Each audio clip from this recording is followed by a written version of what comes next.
ಕೀಲು ಮತ್ತು ಮೂಳೆ ಸಮಸ್ಯೆಗಳಿಗೆ ಅತ್ಯಾಧುನಿಕ ಚಿಕಿತ್ಸೆ. ಮಹಿಳೆಯರಲ್ಲಿ ವೃತ್ತರಲ್ಲಿ ಕಾಣಿಸುವ ಎಲ್ಲಾ ಸಮಸ್ಯೆಗಳಿಗೆ ಇಲ್ಲಿದೆ ಪರಿಹಾರ. ಕ್ರೀಡಾಪಟುಗಳ ಸಮಸ್ಯೆಗಳಿಗೂ ವೈದ್ಯರಿಂದ ಸೂಕ್ತ ಚಿಕಿತ್ಸೆ. ವೀಕ್ಷಿಸಿ ನಮ್ ಡಾಕ್ಟರ್.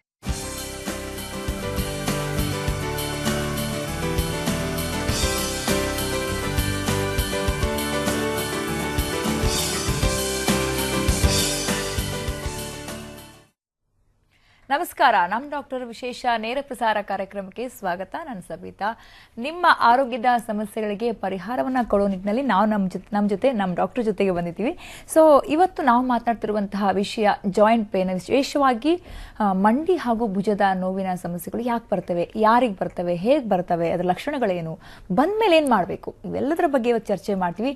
ನಮ್ಮ ಜೊತೆಗೆ ಸಕ್ರಾ ವರ್ಲ್ಡ್ ಹಾಸ್ಪಿಟಲ್ ಇಂದ ಸೀನಿಯರ್ ಆರ್ಥೋಪೆಡಿಕ್ ಸರ್ಜನ್ ಆಗಿರುವಂತಹ, ಸ್ಪೆಷಲಿ ಅವರು ನೀ ಮತ್ತು ಶೋಲ್ಡರ್ ಸರ್ಜರಿಗಳಲ್ಲಿ ಸ್ಪೆಷಲೈಸ್ಡ್ ಆಗಿದ್ದಾರೆ, ಡಾಕ್ಟರ್ ಬ್ಯಾನರ್ಜಿ ಬಿ ಇದ್ದಾರೆ. ಮನೆಯವರನ್ನ ಕಾರ್ಯಕ್ರಮಕ್ಕೆ ಸ್ವಾಗತ ಕೋರೋಣ. Sir, welcome to the show. Thank you. ವಿಶೇಷವಾಗಿ ನಾನು ಹೇಳಿದೆ, ಇವತ್ತಿನ ಲೈಫ್ ಸ್ಟೈಲ್, ನಮ್ಮ ಲೈಫ್ ಸ್ಟೈಲೇ ನಮಗೆ ಸಾಕಷ್ಟು ರೋಗಗಳಂತ ಇಡ್ತಾ ಇದೆ. ಮಂಡಿ ನೋವು ಇರ್ಬೋದು ಅಥವಾ ಭುಜ ನೋವು ಇರ್ಬೋದು, ವಿಶೇಷವಾಗಿ ಜಾಯಿಂಟ್ ಪೇನ್ ಅಂತ ತಗೊಳ್ಳೋಣ. ಜಾಯಿಂಟ್ ಪೇನ್ ಯಾವಾಗ ಬರುತ್ತೆ, ಯಾರಿಗೆ ಬರುತ್ತೆ, ಯಾವ ಏಜಲ್ಲಿ ಸ್ಟಾರ್ಟ್ ಆಗುತ್ತೆ, ಯಾಕೆ ಬರುತ್ತೆ? ನೋಡಿ, ಜಾಯಿಂಟ್ ಪೇನ್ ಅನ್ನೋದು ಇದು ಒಂದು ಮೊದಲು it was a sign of ageing. ವಯಸ್ಸಾಯಿತು, ಮಂಡಿ ನೋವಾಯಿತು, ಜಾಯಿಂಟ್ ಪೇನ್ ಆಯಿತು, ಬ್ಯಾಕ್ ಪೇನ್ ಆಯಿತು ಅಂತ ಕೇಳ್ತಾ ಇದ್ವಿ. ಆದರೆ ಈಗೀಗ ಅದು ಬರ್ತಾ ಬರ್ತಾ ಬರ್ತಾ ಯಂಗ್ ಏಜಲ್ಲಿ ಬರೋಕ್ಕೆ ಸ್ಟಾರ್ಟ್ ಆಗಿದೆ. ಅದೇನಕ್ಕಂದ್ರೆ ನೀವು ಮೊದಲೇ ಹೇಳಿದಾಗೆ it's more of life style related. So ಅದಕ್ಕೆ ಸುಮಾರು ಕಾರಣಗಳಿದಾವೆ. ಒಂದು ಯಾವುದೋ ಕಾಯಿಲೆಗಳಿರ್ಬೋದು, ಅಥವಾ ಲೈಫ್ ಸ್ಟೈಲ್ ಇರ್ಬೋದು, ಅಥವಾ ಮೂರನೇದು ಅದಕ್ಕೆ ಏನಾದ್ರು ಇಂಜುರಿ ಅಥವಾ ಏಟ್ ತಗಲಿ ಆಗಿರ್ಬೋದು. ಮೂರು ಬೇರೆ ಬೇರೆ ಇದುಗಳು. ಬಟ್ ಈಗ ಏನಂದ್ರೆ ಒಂದು ಇಂಜುರೀಸ್ ಕಾಮನ್ ಆಗ್ತಾ ಇದೆ because of life style. Again ಈಗ ಆಕ್ಟಿವ್ ಸ್ಪೋರ್ಟಿಂಗ್ ಇದಿರ್ಬೋದು ಅಥವಾ ರೋಡ್ ಟ್ರಾಫಿಕ್ ಆಕ್ಸಿಡೆಂಟ್ಗಳಿರ್ಬೋದು, ಅದು ಜಾಸ್ತಿ ಆಗ್ತಿರೋದ್ರಿಂದ ಇಂಜುರೀಸ್ ಜಾಸ್ತಿ ಆಗ್ತಾ ಇದೆ. ಸೊ ಮಂಡಿಗೆ ಏಟ್ ಆಗೋದು ಅದು ಬೇರೆ. ಇನ್ನೊಂದು ನಾವು ನಮ್ಮ ನೆಗ್ಲಿಜೆನ್ಸ್ ಇಂದ ಲೈಫ್ ಸ್ಟೈಲ್ ಅಂದ್ರೆ negative life style, lack of exercises, activity ಇಲ್ಲದೆ ಇರೋದು, ಜಾಸ್ತಿ ನಡೀದೇ ಇರೋದು, ಓಕೆ, ಅದರಿಂದ ಬರೋದು ಬೇರೆ ಪ್ರಾಬ್ಲಮ್ಗಳು. ಅದರಿಂದನೂ ಜಾಯಿಂಟ್ ಪೇನ್ಗಳು ಕಾಮನ್ ಆಗಿ ಬರುತ್ತೆ. ಎಸ್ಪೆಷಲಿ ಮಂಡಿ ನೋವು ಅದು ಜಾಸ್ತಿ. ನೀವು ನೋಡಿರ್ಬೋದು, ಎಷ್ಟೊಂದು ಜನ ಹೆಣ್ಮಕ್ಳಿಗೆ ಆಫ್ಟರ್ ಒಂದು 45-50 ಇಯರ್ಸ್ ಆದ್ಮೇಲೆ ಮೆಟ್ಲು ಹತ್ತಕ್ಕಾಗಲ್ಲ, ಕೆಳಗಡೆ ಕೂತ್ಕೊಂಡು ಪೂಜೆ ಮಾಡೋಕ್ಕಾಗಲ್ಲ, ನಡೆಯೋಕ್ಕಾಗಲ್ಲ ಅನ್ನೋದು ಒಂದು ಕಾಮನ್ ಆಗಿ ಕೇಳಿಸ್ಕೊಂತೀವಿ. ಇದೆಲ್ಲ ಲೈಫ್ ಸ್ಟೈಲ್ ರಿಲೇಟೆಡ್. ಅಂದ್ರೆ ನಾವು ಯಾವುದೇ ಎಕ್ಸರ್ಸೈಸಸ್ ಮಾಡಲ್ಲ. ಅವ್ರು ಅನ್ಕೊಂತಾರೆ ಬೆಳಿಗ್ಗೆಯಿಂದ ಸಾಯಂಕಾಲ ನಾವೆಲ್ಲ ಕೆಲಸ ಮಾಡ್ತೀವಿ, ಇನ್ನು ಎಕ್ಸರ್ಸೈಸ್ ಮಾಡ್ಬೇಕಾ ಅಂತ ಎಷ್ಟೊಂದು ಜನ ಕೇಳ್ತಾರೆ. ಹೌದು, ಮಾಡಲೇಬೇಕು. ಕೆಲಸ ಮಾಡೋದು ಬೇರೆ, ಎಕ್ಸರ್ಸೈಸಸ್ ಬೇರೆ. ಸೊ ಆ ಮಂಡಿಗೆ ನಾವು ನಿಂತ್ಕೊಂಡು ಕೆಲಸ ಮಾಡ್ತೀವಿ, ಓಡಾಡ್ತೀವಿ, ಅದಷ್ಟೇ ಸಾಲದು. ಅದಕ್ಕೆ ಅಂತ ಪರ್ಟಿಕ್ಯುಲರ್ ಎಕ್ಸರ್ಸೈಸ್ ಮಾಡೋದು, ವಾಕಿಂಗ್ ಮಾಡೋದ್ರಿಂದ ಜಾಯಿಂಟ್ ವಿಲ್ ಬಿ ಹೆಲ್ತಿ. ಅದು ಈಗ ಆಗ್ತಾ ಇಲ್ಲ. ಸೊ ಹಂಗಾಗಿ ಯಂಗರ್ ಏಜ್ಗೆನೆ ಇದು ಬರ್ತಾ ಇದೆ. ಇನ್ನು ಮೂರನೇದು ಎಷ್ಟೊಂದು ಕಾಯಿಲೆಗಳಿದಾವೆ. ರುಮಟೈಡ್ ಇರ್ಬೋದು, ಟ್ಯೂಬರ್ಕ್ಯುಲೋಸಿಸ್ ಇರ್ಬೋದು, ಇದ್ರೂ ಮಂಡಿ ನೋವು ಬರುತ್ತೆ. ಅದು ಕಾಯಿಲೆಗೆ ಸಂಬಂಧಪಟ್ಟಿದ್ದು, ಅದು ನಮ್ ಕಂಟ್ರೋಲ್ ಇಲ್ಲ. ಬಟ್ ಈ ಎಕ್ಸರ್ಸೈಸ್ ಅಥವಾ ಲೈಫ್ ಸ್ಟೈಲ್ ಅನ್ನೋದು ನಮ್ ಕಂಟ್ರೋಲ್ ಇರೋದು. ಇದನ್ನ ನಾವು ನೆಗೆಟಿವ್ ಆಗಿ ಅವಾಯ್ಡ್ ಮಾಡಬಹುದು. ಸೊ ಅದರಿಂದ ಮಂಡಿ ನೋವು ಬರೋದು ಸಹಜ. ಯಾವ ತರ ಜನರಿಗೆ ಜಾಸ್ತಿ ಬರುತ್ತೆ ಅಂತ ಹೇಳಿದ್ರೆ, ವಯಸ್ಸಾಗಿರೋರಿಗೆ ಬರೋದು ಅದೊಂದು ಆಸ್ಟಿಯೋಆರ್ಥರೈಟಿಸ್. ಏಜ್ ಆಗ್ತಾ ಆಗ್ತಾ ಆಗ್ತಾ ವಯಸ್ಸಾಗ್ತಾ ಆಗ್ತಾ ಏನಾಗುತ್ತೆ, ಮಾಂಸಖಂಡಗಳೆಲ್ಲ ವೀಕ್ ಆಗುತ್ತೆ. ಅವಾಗ ನಾವು ನಡಿಬೇಕಾದ್ರೆ ಜಾಯಿಂಟ್ ಮೇಲೆ ಪ್ರೆಷರ್ ಜಾಸ್ತಿ ಬೀಳುತ್ತೆ. ಅದು ಯಾವುದೇ ಒಂದು ಲಿವಿಂಗ್ಸ್ ಅಲ್ಲಿ ಇದ್ರೂ ಒಂದು ಏಜ್ ಆದ್ಮೇಲೆ ಅದು ಡಿಜೆನರೇಟ್ ಆಗಕ್ಕೆ ಸ್ಟಾರ್ಟ್ ಆಗುತ್ತೆ. ಅವಾಗ ಏನಾಗುತ್ತೆ, ಬರ್ತಾ ಬರ್ತಾ ಜಾಯಿಂಟ್ ಸೌದೋಗೋದು ಒಂದು ನ್ಯಾಚುರಲ್ ಫಿನಾಮಿನನ್. ಕೆಟ್ರಾಕ್ಟ್ ಆಗೋದು, ಜಾಯಿಂಟ್ ಸೌದೋಗೋದು, ಇದೆಲ್ಲ ಏಜ್ ರಿಲೇಟೆಡ್ ಪ್ರಾಬ್ಲಮ್ಸ್. ಸೊ ಇದು ಮಂಡಿಗಾಗ್ಲಿ, ಹಿಪ್ಗಾಗ್ಲಿ ಅಥವಾ ಭುಜಕ್ಕಾಗ್ಲಿ ಕಾಮನ್ ಆಗಿ ಕಾಣಿಸ್ಕೊಳ್ಳೋದು. ಇದು ಆರ್ಥರೈಟಿಸ್. ಓಕೆ, ಈಗ ಭುಜ ಮತ್ತು ಮಂಡಿ ಅಂತ ಹೇಳೋದು. ಮಂಡಿ ನೋವು ಸಾಮಾನ್ಯವಾಗಿ ತುಂಬಾ ಜನ ಅನ್ಕೊಳ್ತಾರೆ, ನೀವು ಆಸ್ ಯು ಟೋಲ್ಡ್, ಏಜ್ ಆದ್ಮೇಲೆ ಬರುವಂತ ಸಾಮಾನ್ಯ ರೋಗ, ನನಗೂ ಹಂಗೆ ಬಂದಿರಬಹುದು, ಮೂಳೆ ಸವ್ದಿರ್ಬೋದು ಅಂತ. ಬಟ್ ತುಂಬಾ ಜನ ಅನ್ಕೋತಾರೆ ತುಂಬಾ ವೇಟ್ ಇರೋದ್ರಿಂದನೂ ಬರುತ್ತೆ. ಅಂಡ್ ಆಸ್ ಯು ಟೋಲ್ಡ್, ನೀವು ಒಂದೇ ತರ ಕೆಲಸ, ತುಂಬಾ ಹೊತ್ತು ನಿಂತ್ಕೊಂಡು ಕೆಲಸ ಮಾಡುವಂತವ್ರು ಇರ್ಬೋದು, ಕೂತ್ಕೊಂಡೇ ಕೆಲಸ ಮಾಡೋರು ಇರ್ಬೋದು. ದ ಸೇಮ್ ವೇಲಿ ಲೈಫ್ ಸ್ಟೈಲ್ ಹೋಗ್ತಾ ಇರೋದು ಕೂಡ ಮಂಡಿ ನೋವಿಗೂ ಅದೇ ವಿಶೇಷವಾಗಿ ಅದೇ ಕಾರಣ ಇರ್ಬೋದಾ, ಹೇಗೆ? ಹೌದು, ಇದೇ ಕಾರಣ. ಆಕ್ಚುಲಿ ಏನಾಗುತ್ತೆ ನೋಡಿ, ನೀವು ವೆಯ್ಟ್ ಇಸ್ ಡೈರೆಕ್ಟ್ಲಿ ಪ್ರೊಪೋರ್ಷನಲ್. ನೀವು ಎಷ್ಟು ಭಾರ ಇರ್ತೀರಾ, ನಿಮ್ಮ ಮಂಡಿಗೆ ಅಷ್ಟೇ ಭಾರ ಬೀಳುತ್ತೆ. ಒಂದು ಸಣ್ಣ ಎಕ್ಸಾಂಪಲ್, ಓಕೆ, ನೀವು ಎರ್ಗಾನಮಿಕ್ಸ್ ಬಯೋಮೆಕ್ಯಾನಿಕಲಿ ಹೇಳಬೇಕಂದ್ರೆ, ನಾವು ನಡಿಬೇಕಾದ್ರೆ ನಮ್ಮ ಬಾಡಿ ವೇಟ್ ಎಷ್ಟಿದೆಯೋ ಅದ್ರ 3 ಪಟ್ಟಷ್ಟು ಫೋರ್ಸ್ ಜಾಯಿಂಟ್ ಮೇಲೆ ಬೀಳುತ್ತೆ. 3 ಪಟ್ಟು ಫೋರ್ಸ್. ಓಕೆ, ನಿಮ್ದು 50 ಕಿಲೋ ಇದ್ರೆ ಅದು 150 ಕಿಲೋ ಫೋರ್ಸ್ ಅಲ್ಲಿ, ಓಕೆ, ಫಿಸಿಕ್ಸ್ ಅಷ್ಟು ಬೀಳುತ್ತೆ. ಅದೇ ನೀವು ಓಡ್ತಿದ್ದಾಗ 10 ಪಟ್ಟು ಫೋರ್ಸ್ ಬೀಳುತ್ತೆ. ಸೊ ಜಸ್ಟ್ ಇಮ್ಯಾಜಿನ್, ಒಬ್ರು 50 ಕಿಲೋ ಇರೋರು ಓಡಿದಾಗ ಎಷ್ಟು ಫೋರ್ಸ್ ಬೀಳುತ್ತೆ, ಅದೇ ಮನುಷ್ಯ 70 ಕಿಲೋ ಆದ್ರೆ ಓಡಿದಾಗ ಎಷ್ಟೊಂದು ಫೋರ್ಸ್ ಬೀಳುತ್ತೆ. Okay, so it very so much. So body weight is one of the cause. Okay. So ಆದಷ್ಟು ಮೊದಲಿಂದನೂ ಬಾಡಿ ವೆಯ್ಟ್ ಕಂಟ್ರೋಲ್ ಇಟ್ಕೊಳ್ಳೋದು ಒಂದು ಹೆಲ್ತಿ ಲೈಫ್ ಸ್ಟೈಲ್ ಒಂದು. ಆಮೇಲೆ ಎಕ್ಸರ್ಸೈಸ್ ಮಾಡದೇ ಇರೋದು, ತುಂಬಾ ಮೆಟ್ಲೆತ್ತೋದು ಇಳಿಯೋದು ಮಾಡೋದು, ಚಕ್ಲ ಬಕ್ಲ ಹಾಕೊಂಡು ಗಂಟೆಗಟ್ಟಲೆ ಕೂತ್ಕೊಂಡು ಕೆಲಸ ಮಾಡೋದು ಅವ್ರಿಗೆಲ್ಲ ಜಾಸ್ತಿ ಬರುತ್ತೆ. ಓಕೆ, ಇದು ಇನ್ನೊಂದು ಕಾರಣ. ಸೊ ಈಗ ಭುಜ ನೋವು ಬರೋಕ್ಕೂ ಮುಂಚೆ ಇನ್ನೊಂದು ಮಂಡಿ ನೋವಿಗೆ ಸಂಬಂಧಪಟ್ಟಂತಾನೆ ತುಂಬಾ ಜನ ಅನ್ಕೊಳ್ತಾರೆ ಮಂಡಿ ನೋವಿಗೆ ಪರಿಹಾರ ಏನಪ್ಪ ಸರ್ಜರಿ ಬಿಟ್ರೆ ಏನು ಪರಿಹಾರನೇ ಇಲ್ಲ ಅಂತ. ನನಗೆ ಮುಖ್ಯವಾಗಿ ಸಿಂಪ್ಟಮ್ಸ್ ಬಗ್ಗೆ ಕೂಡ ಗೊಂದಲ ಇದೆ. ಮಂಡಿ ನೋವಲ್ಲಿ ಡಿಫ್ರೆಂಟ್ ಆಗಿರುವಂತಹ ಇದು ಇರುತ್ತೆ, ಅದರಲ್ಲಿ ಏನಾಗಿರುತ್ತೆ ಅಂತ ನೀವು ಹೇಳಿದಾಗ ಇನ್ವೆಸ್ಟಿಗೇಷನ್ ಮಾಡಿದಾಗಲೇ ಗೊತ್ತಾಗುತ್ತೆ ಏನಾಗಿದೆ ರೋಗದ್ದು ಏನು ಸ್ಥಿತಿ ಇದೆ ಅಂತ. ಸೊ ಲಕ್ಷಣಗಳು ಏನು ಮಂಡಿ ನೋವಿನ ಲಕ್ಷಣಗಳು ಅಂತ? ಈಗ ಲಕ್ಷಣಗಳಂದ್ರೆ ನೋಡಿ, ಯಂಗ್ ಏಜ್ ಅಲ್ಲಿ ಬರೋದೇ ಒಂಥರ, ವಯಸ್ಸಾಗಿರೋರು ಬರೋದೇ ಒಂಥರ. ಓಲ್ಡ್ ಏಜ್ ಅಲ್ಲಿ ಏನಾಗುತ್ತೆ, ಒಂದು ಏಜ್ ಆದ್ಮೇಲೆ ಮಂಡಿ ಸೋದಾಗ ಅವ್ರಿಗೆ ನಡೆಯೋದು ಕಷ್ಟ ಆಗುತ್ತೆ. ಅರ್ಲಿ ಸ್ಟೇಜಸ್ ಅಲ್ಲಿ ಪೈನ್ ಇಟ್ಕೊಂಡೇ ನಡೀತೀರ, ತೊಂದ್ರೆ ಗೊತ್ತಾಗಲ್ಲ. ಪೈನ್ ಇಟ್ಕೊಂಡೇ ನಡೀತಾರೆ, ಪೈನ್ ಟಾಲರೇಟ್ ಮಾಡ್ಕೊಂಡು ನಡೀತಾರೆ. ಆದ್ರೆ ಮೆಟ್ಲು ಹತ್ತೋದು ಇಳಿಯೋದು ಮಾಡಿದಾಗ ಬರುತ್ತೆ, ತುಂಬಾ common. Young arthritis is a big issue. ಈಗ ಇನ್ನೂ 10 years ಆದ್ಮೇಲೆ ಇನ್ನೂ ಜಾಸ್ತಿ ಕಾಮನ್ ಆಗುತ್ತೆ. ಓಕೆ, ಸೊ ಲಕ್ಷಣಗಳಂದ್ರೆ ಒಂದು ನೋವು, ನಡಿಬೇಕಾದ್ರೆ ಬರೋ ನೋವು, ಮೆಟ್ಲು ಹತ್ತಬೇಕಾದ್ರೆ ಇಳಿಬೇಕಾದ್ರೆ ಅವ್ರಿಗೆ ನೋವು ಕಾಣಿಸ್ಕೊಳ್ಳುತ್ತೆ. ಕೆಳಗಡೆ ಕೂತ್ಕೊಳ್ಳಕ್ ಆಗುತ್ತೆ, ಬಟ್ ಕೂತ್ಕೊಂಡು ಹೇಳಕ್ ಆಗಲ್ಲ. ಅದು ಪೂಜೆಗಿರ್ಬೋದು, ಊಟಕ್ಕಿರ್ಬೋದು, ಟಾಯ್ಲೆಟ್ಗೆ ಕೂತ್ಕೊಂಡಾಗಿರ್ಬೋದು. ಕೂತ್ಕೊಳ್ಳೋಕೆ ಹೆಂಗೋ ಒಂದು ಕೂತ್ಕೊಂಡ್ರೆ ಬಟ್ ಹೇಳ್ಬೇಕಾದ್ರೆ ತುಂಬಾ ಸಂಕಟ ಆಗುತ್ತೆ. ಅದೆಲ್ಲ ಅರ್ಲಿ ಸಿಂಪ್ಟಮ್ಸ್ ಒಂದು. ಆಮೇಲೆ ಯಂಗ್ ಏಜ್ ಅಲ್ಲಿ ಏನಾಗುತ್ತೆ, ಕೆಲವೊಂದ್ಸಲಿ ಲಿಗಮೆಂಟ್ ಇಂಜುರೀಸ್ ಆಗುತ್ತೆ, ಅಥವಾ ಒಳಗಡೆ ಮೆನಿಸ್ಕಸ್ ಅಂತ ಕರಿತೀವಿ, ಕುಷನ್ ಜಾಯಿಂಟ್ ಅಲ್ಲಿ, ಅದೆಲ್ಲ ಇಂಜುರಿ ಇದ್ದಾಗ ಏನಾಗುತ್ತೆ, ಪೈನ್ ಬರುತ್ತೆ. ರೆಸ್ಟ್ ಅಲ್ಲಿ ಇದ್ದಾಗ, ಏನು ಆಕ್ಟಿವಿಟಿ ಮಾಡದೇ ಇದ್ದಾಗ ಏನಾಗಲ್ಲ, ಚೆನ್ನಾಗೇ ಇರ್ತಾರೆ. ಏನಾದ್ರು ನಡಿಬೇಕು, ಓಡಬೇಕು ಅಂದಾಗ ಅವ್ರಿಗೆ ನೋವು ಕಾಣಿಸ್ಕೊಳ್ಳುತ್ತೆ. ಅಥವಾ ಕೆಲವೊಂದ್ಸರಿ ಜಾಯಿಂಟ್ ಲಾಕ್ ಆಗ್ಬಿಡುತ್ತೆ, ಕಾಲು ಮಡಿಸ್ತಾರೆ, ಉದ್ದ ಮಾಡಕ್ ಆಗಲ್ಲ. ಉದ್ದ ಮಾಡಿದ ತಕ್ಷಣ ಜಾಯಿಂಟ್ ಸಿಗಾಕೊಂಡಂಗೆ ಆಗುತ್ತೆ. ಅದೊಂಚೂರು ಮ್ಯಾನಿಪುಲೇಟ್ ಮಾಡಿ ಮೂವ್ಮೆಂಟ್ ಮಾಡಿದ್ರೆ ಫ್ರೀ ಆಗ್ಬಿಡುತ್ತೆ. ಆ ತರ ಆಗೋದು. ಏನಾದ್ರು ನಡೀತಾ ಏನಾದ್ರು ಅನ್ಇವನ್ ಸರ್ಫೇಸ್, ಗುಂಡಿಯಲ್ಲಿ ಕಾಲಿಡೋದು, ಕಲ್ ಮೇಲೆ ಕಾಲಿಡಿದಾಗ ಜಾಯಿಂಟ್ ಸ್ಲಿಪ್ ಆದಂಗೆ ಆಗುತ್ತೆ. ಜಾಯಿಂಟ್ ಡಿಸ್ಲೊಕೇಟ್ ಅಂತ ಹೇಳ್ತೀವಲ್ಲ, ಡಿಸ್ಲೊಕೇಟ್ ಆಗಲ್ಲ, ಜಾಯಿಂಟ್ ಅಲ್ಲೇ ಒಳಗಡೆ ಜರಗ್ದಂಗೆ ಆಗುತ್ತೆ. ಆ ತರ ಆಗೋದು. ಇವೆಲ್ಲ ಎಂಗೇಜ್ ಅಲ್ಲಿ ಆಗೋದು ಕಾಮನ್ ಪ್ರಾಬ್ಲಮ್ಸ್. ಇನ್ನು ಕೆಲವೊಂದ್ಸರಿ ಓಲ್ಡ್ ಏಜ್ ಅಲ್ಲಿ ಏನಾಗುತ್ತೆ, ಕೂತ್ಕೊಂತಾರೆ, ಕೂತ್ಕೊಂಡು 1 ಗಂಟೆ ಆದ್ಮೇಲೆ ಕಾಲು ಮಡಿಸ್ಕೊಂಡು ಕೂತ್ಕೊಂತಾರೆ.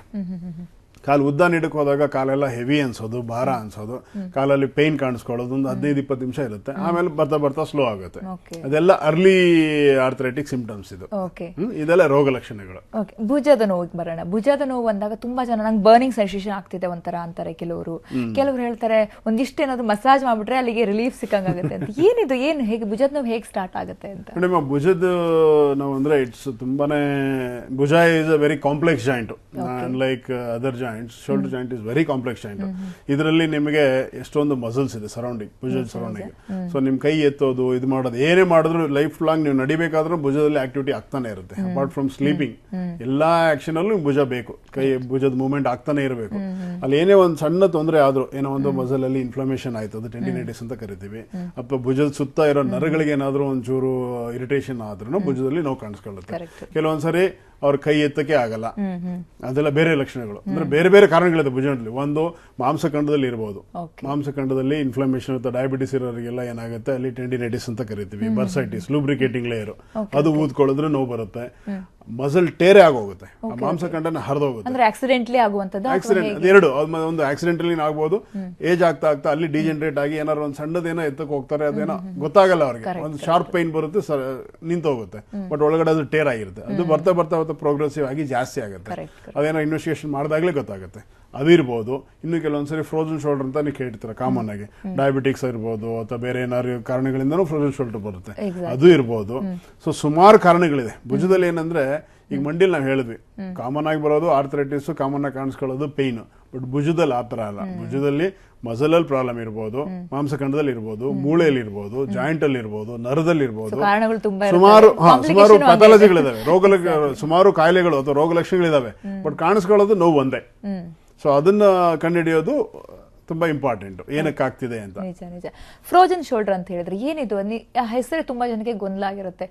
ಏನಿದು, ಹಂಗಂದ್ರೆ ಏನು, ಯಾವ ತರ ಇದೆಂತ ಡಿಫ್ರೆಂಟ್ ಆಗಿರುತ್ತೆ ನೋವು, ಅದ್ರ ಲಕ್ಷಣಗಳೇನು ಅಂತ? ಏನಿದು ಫ್ರೋಜನ್ ಶೋಲ್ಡರ್ ಅಂದ್ರೆ ಡಾಕ್ಟರ್? ನೋಡಿ, ಫ್ರೋಜನ್ ಶೋಲ್ಡರ್ ಅಂದ್ರೆ ಈಗ ಭುಜದಲ್ಲಿ ಫ್ರೋಜನ್ ಶೋಲ್ಡರ್ ಅನ್ನೋದು ಒಂದು ಕಾಮನ್ ಕಂಡೀಷನ್. ಬಟ್ ಎಷ್ಟೊಂದ್ಸರಿ ಏನಾಗುತ್ತೆ, ಫ್ರೋಜನ್ ಶೋಲ್ಡರು ಮಿಸ್ ಡಯಾಗ್ನೋಸಿಸ್ ಆಗೋದೇ ಜಾಸ್ತಿ. ಈಗ ಏನೇ ನೋವಿದ್ರು ನಾನು ಈಗ ಹೇಳಿದೆ, ಈಗ ಸುಮಾರು ಇಷ್ಟೊಂದೆಲ್ಲ ಕಾರಣಗಳು ಜನರಲೈಸ್ ಮಾಡ್ಬಿಡೋದು. ನರದಿಂದ ಹಿಡಿದು ಮಾಂಸದಿಂದ ಹಿಡಿದು ಮೂಳೆವರೆಗೂ ಏನೇ ಪ್ರಾಬ್ಲಮ್ ಇದ್ರು ನೋವೇ ಕಾಣಿಸ್ಕೊಳ್ಳುತ್ತೆ. ಬಟ್ ಇನ್ನೊಂದು ಪ್ರಾಬ್ಲಮ್ ಏನಾಗ್ತಿದೆ ಅಂದ್ರೆ because of lack of awareness, ಅದೇನೇ ಇದ್ರೂ ಏನೇ ಪ್ರಾಬ್ಲಮ್ ಇದ್ರೂ ಫ್ರೋಜನ್ ಶೋಲ್ಡರ್ ಅಂತ ಲೇಬಲ್ ಆಗುತ್ತೆ, ಕರೆಕ್ಟಾಗಿ ಡಯಾಗ್ನೋಸ್ ಆಗಲ್ಲ. ಸೊ ಹಂಗಾಗಿ ಪ್ರಾಬ್ಲಮ್ ಆಗುತ್ತೆ.